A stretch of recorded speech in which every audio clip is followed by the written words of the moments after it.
తీగజాతి పంటల్లో స్టేకింగ్ ఎందుకు చేయాలి, లాభాలేంటి, పద్ధతులు ఏంటి అనే దాని గురించి తెలుసుకోవాలనుకుంటున్నారా? అయితే ఖచ్చితంగా ఈ వీడియో మీరు చివరి వరకు చూడాల్సిందే.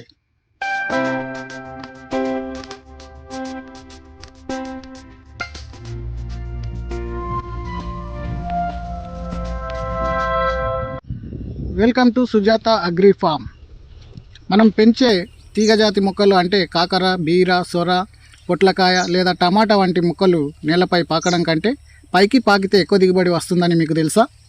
ఈరోజు మన వీడియోలో తీగజాతి తోటల్లో స్టేకింగ్, దాన్నే తెలుగులో పందిరి కట్టడం అని అంటారు, దానివల్ల కలిగే అద్భుతమైన ప్రయోజనాల గురించి వివరంగా తెలుసుకునే ప్రయత్నం చేద్దాం.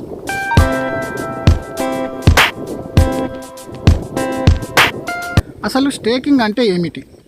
స్టేకింగ్ అంటే మొక్కలకు కర్రలు, వెదురు బంగులు లేదా నైలాన్ నెట్ ద్వారా ఒక ఆధారాన్ని కల్పించడం.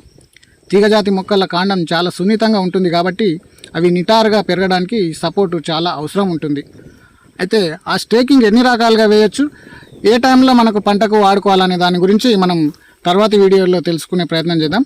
అయితే ఇక్కడ ముందుగా స్టేకింగ్ వల్ల కలిగే ప్రధానంగా ప్రయోజనాలు ఏంటి అనేది మనం ఒక్కోసారి చూసుకున్నట్టయితే, పంటల యొక్క నాణ్యమైన దిగుబడి, కాయలు నేలకు తగలకుండా గాలిలో వేడటం వల్ల వాటి యొక్క ఆకారం చక్కగా ఉంటుంది. నేలపై ఉంటే కాయలు కుళ్ళిపోయే అవకాశం ఉంటుంది, కానీ స్టేకింగ్ వల్ల కాయలు మచ్చలు లేకుండా తాజాగా ఉంటాయి. అలాగే చీడపీడల నివారణ కోసం మొక్కలు నేలపై ఉన్నప్పుడు తేమ వల్ల ఫంగస్ లేదా ఇతర పురుగులు త్వరగా ఆశిస్తాయి. స్టేకింగ్ చేయడం వల్ల మొక్కకు గాలి, వెలుతురు బాగా తగిలి తెగుళ్ళ ఉధృతి తగ్గుతుందని చెప్పొచ్చు. అదేవిధంగా ఎరువులు మరియు మందుల వినియోగం, మొక్కలు పైకి ఉండడం వల్ల మనం కొట్టే మందులు ఆకులపై సమానంగా పడతాయి. అలాగే మొదళ్ళ వద్ద ఎరువులు వేయడం కానీ కలుపులు తీయడం కానీ చాలా సులభం అవుతుంది. అదేవిధంగా స్థల వినియోగం, తక్కువ స్థలంలో ఎక్కువ మొక్కలను సాగు చేయడానికి అవకాశం ఉంటుంది. అలాగే నిలువు పందిరి పద్ధతిలో మొక్కలు పెరగడం వల్ల నేల ఖాళీగా ఉంటుంది. అదేవిధంగా కోత కోయడం సులభంగా ఉంటుంది. పంట కోసే సమయంలో వంగాల్సిన అవసరం లేకుండా కాయలు కళ్ళ ముందే కనిపిస్తాయి కాబట్టి శ్రమ తగ్గుతుంది.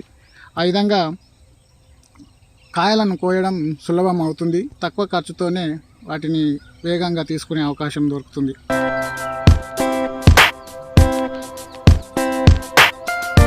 ఇక స్టేకింగ్ రకాల గురించి మనం తెలుసుకున్నట్టయితే, రైతులు తమ బడ్జెట్ను బట్టి వివిధ రకాల స్టేకింగ్ పద్ధతులను ఎంచుకోవచ్చు.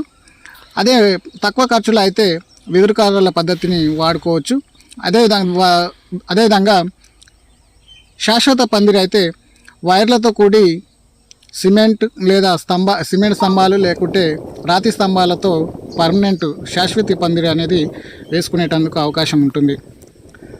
దీనికి కానీ ఏ దానికైనా నైలాన్ నెట్ వాడుకోవడం అనేది చాలా అనుకూలంగా ఉంటుంది. మొక్కలు పైకి ఎదగడానికి ఇది చాలా ఉన్నతంగా సహకరిస్తుందని మాత్రం చెప్పవచ్చు.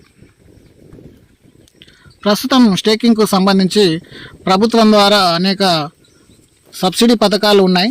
అయితే అది చాలా తక్కువ స్థాయిలో ఉంది. గతంలో ఎప్పుడో 8-10 ఏళ్ల క్రితం నిర్ణయించిన ధరల ప్రకారం ఇప్పుడు ఆ స్టేకింగ్ ఖర్చులు కావట్లేదు. కాబట్టి సబ్సిడీకి సంబంధించి శాశ్వత పందిరి కొరకు ప్రభుత్వం సబ్సిడీ ఇస్తుంది.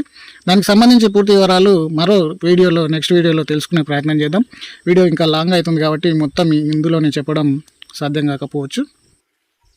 స్టేకింగ్ పందిరికి సంబంధించి ఒక ముఖ్యమైన చిట్కా ఏంటంటే, మొక్క నాటిన 15 నుండి 20 రోజుల లోపు స్టేకింగ్ చేయడం అనేది చాలా ఉత్తమం. ఇంకా ఆలస్యం అయ్యే కొద్దీ మొక్కల పెరుగుదల ఎక్కువగా ఉంటుంది కాబట్టి ఆ టైంలో కాస్త ఇబ్బంది పడే అవకాశం ఉంటుంది. కాబట్టి వీలైనంత వరకు 15 నుండి 20 రోజుల లోపు స్టేకింగ్ కంప్లీట్ చేసుకోవడమే ఉత్తమం. అదేవిధంగా మొక్కల పెరుగుదలకు అనుగుణంగా తాడుతో సున్నితంగా వాటిని పైకి పాకించే ప్రయత్నం చేయాలి. అప్పుడే మనకు ఇబ్బంది కాకుండా ఉంటుంది. ఇక ఇదే అండి ఈరోజు వీడియో.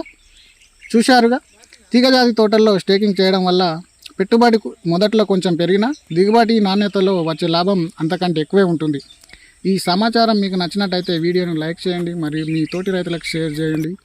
మరిన్ని వ్యవసాయ చిట్కాల కోసం మన ఛానల్ని సబ్స్క్రైబ్ చేసుకోవడం మాత్రం మర్చిపోకండి. ధన్యవాదములు.